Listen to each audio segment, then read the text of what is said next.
welcome back. Thanks for tuning in. This week's video is going to be a bit eclectic. I'm going to firstly talk about why my face is a little bit messed up. We're going to talk about the new renaissance in content creation. Hannah's going to talk a bit about Grayson's coming of age trip and how she feels about that. There's quite a lot going on. Before we start the show, I just want to remind you that the new Blackout Card couple editions are out. These are called the Blackout Cards. These cards are designed to spark deeper connections and meaningful conversations between families and couples simply by talking. Everyone who's bought a box of these, you guys are the best. You're making this whole Portugal trip feel far less terrifying, because knowing that we have this business now that could potentially, keep us afloat is a huge weight off my shoulders. So thank you to everybody who has been kind enough to support us with this. Okay, we did get one-star review. I've still not received them. She was still in the window of when I say they're going to be delivered, but it wasn't fast enough for Stacey. So I thought to myself, how can I turn this negative review into something positive? So I decided to make it into an ad. I like turning negatives into positives, so I made it into an advert and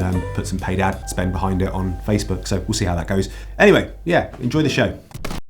Yesterday, I drove to Birmingham to get my second hair transplant. The last time I had one done was about 5 years ago now. I just wanted to get it thickened up a little bit because I feel like I'm receding a bit further back. It's just there where it's thinning out a little bit. Guys at FUE Clinic said they would do it for me if I made them some content. So yeah, let me take you on the trip.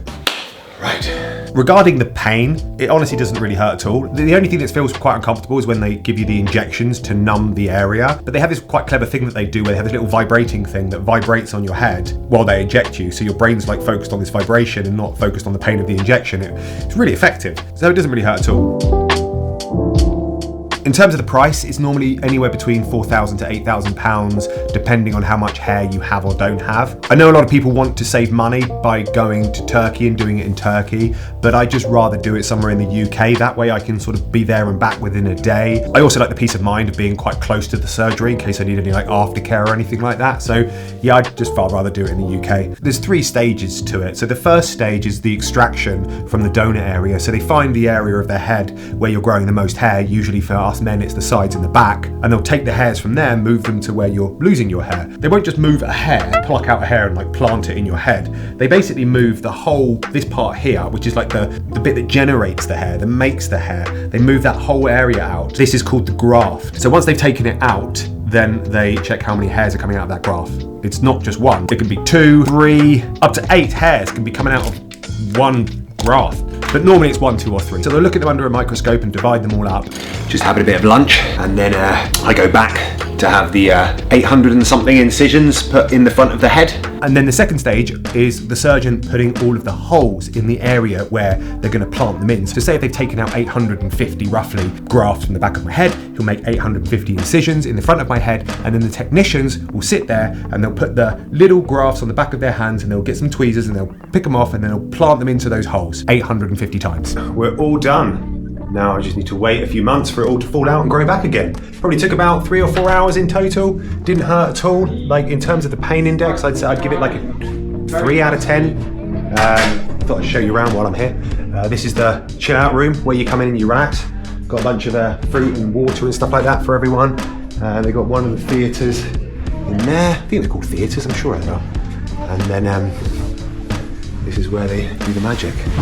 Oh, don't mind me. Not sorry. Yeah. Grab this bad boy. Take part of the Sorry.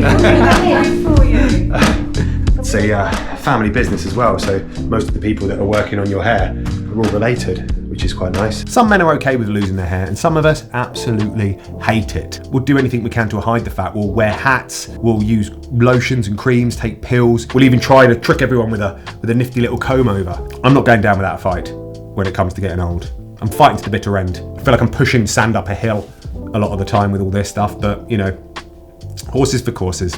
Besides, let's face it, I'm punching with Hannah, aren't I? Let's be real here. Here's a fun fact. When I proposed to Hannah, I actually got down on 2 knees. Anyway, I want to say a massive great big thank you to FUE Clinics for sorting out my barnet. They are such a wonderful team. They make you feel so at ease. It's like hanging out with some friends. They're really lovely there. And yeah, if you know anyone who wants to get anything done with them, then just drop my name and they said they'll give you a tasty little discount. But yeah, anyway, on with the show. Big thank you to this week's sponsor, Readingcom. It's this brilliant app that we've been using with Rufus to help him learn to read, and honestly, it's made the whole process so much easier and fun, and he loves it. It just really keeps your attention, doesn't it? think because there's different parts to the lessons, and the lessons are quite short every day, but it's split up into different parts, so it just keeps your children engaged. With Reading.com, there are 99 step-by-step lessons that take just 20 minutes a day. It's perfect for busy parents like us. It takes you from recognising letters to reading full sentences in no time, and the best part is that it's designed for us to do together. So it's not just him on a screen. We're connecting, playing and learning as a team. One of my favourite things about this app is the fact that it gives you teaching prompts at the top. So if you ever get stuck with how to word something, it just tells you at the top how to teach it. Click on the link below or scan the QR code to get started. Thanks to Reading.com for sponsoring today's video. You know, I honestly don't think there has ever been a time more exciting to be a creator. Excuse my face, by the way, I'm a little bit swollen. I put this video up on my Instagram the other day. It actually divided quite a lot of people. Some people, like my friend Felix, who's one of my favorite photographers, he absolutely hated it. He sent me a message saying it's never going to be the future of film photography or storytelling, because he likes to believe that people still crave the handcrafted nature of things. This guy here, Hayao Miyazaki, co-founder of Studio Ghibli and one of the most famous Japanese animators in the world, described AI art as utterly disgusting. He thinks the human spirit should not be replaced by machines in the creative process. I kind of disagree with both of them. This morning I decided to make an AI video of a woman wearing an octopus dress. Don't kink shame me. And in 20 minutes I created this from a few simple prompts. You're probably too young to remember when Photoshop and digital cameras first came out, but when they did, people freaked out. They thought that this new technology would destroy traditional art. It did the opposite. Tools like this are so important for us solo creators because they give us the ability to create content without being hindered by budgets or time constraints. We can now render our vision within a few seconds. There is something undeniably special about handcrafted art, about the process of years and years of trial and error to get to a destination. But to say that technology like this doesn't deserve a place at the creative table, I think it's short-sighted. It's a great thing for creativity in general because it invites more people in, because the barriers to entry have been lowered. And just think, this is the worst it's ever going to be.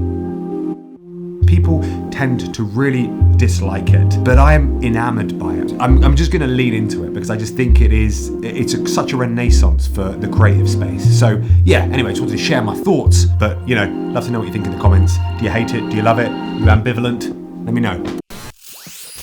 Grayson has his first residential school trip next week. He will be away Monday to Friday overnight.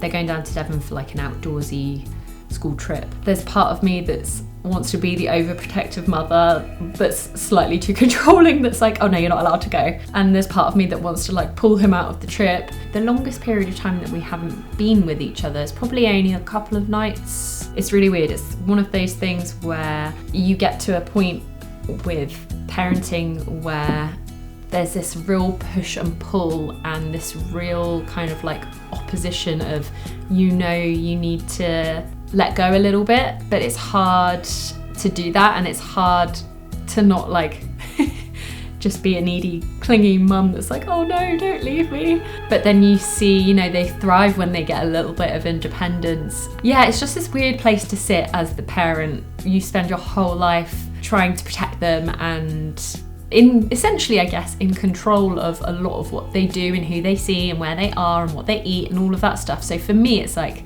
this funny little internal battle of, I'm not in control of any of that stuff next week. It just makes me worry. I know I'm probably gonna struggle a bit next week. It's a weird place to sit when the time comes for you to start to let go a little bit more than you necessarily are comfortable with. Yeah, so I'm just gathering together like a few of his little things. But yeah, there's part of me, even though all the kids in his year are going, there's part of me that's like, do you want me to pull you out? It's okay if you don't want to go. Just stay at home with me all week. But no, I think it's like a real coming of age thing, isn't it? The year 6 school trip. So I'm excited for him. But yeah. Thanks so much for watching this week's video. I hope you enjoyed it. Remember, the Blackout Cards are there ready and waiting to be shipped to you. Worldwide free shipping. money back guarantee. It's got everything, man. Grab them before Christmas so you got something to talk about when your in-laws come over and it's not just boring and awkward and weird. If you're in a relationship, remember we've got the new couples ones. You know, get back that spark. You know, it's been missing for a while, hasn't it? You're starting to loathe them. I know. Well, get a box of these and you won't hate them anymore. Yeah, all the links down below. Thanks so much for watching. See you all next week. Bye.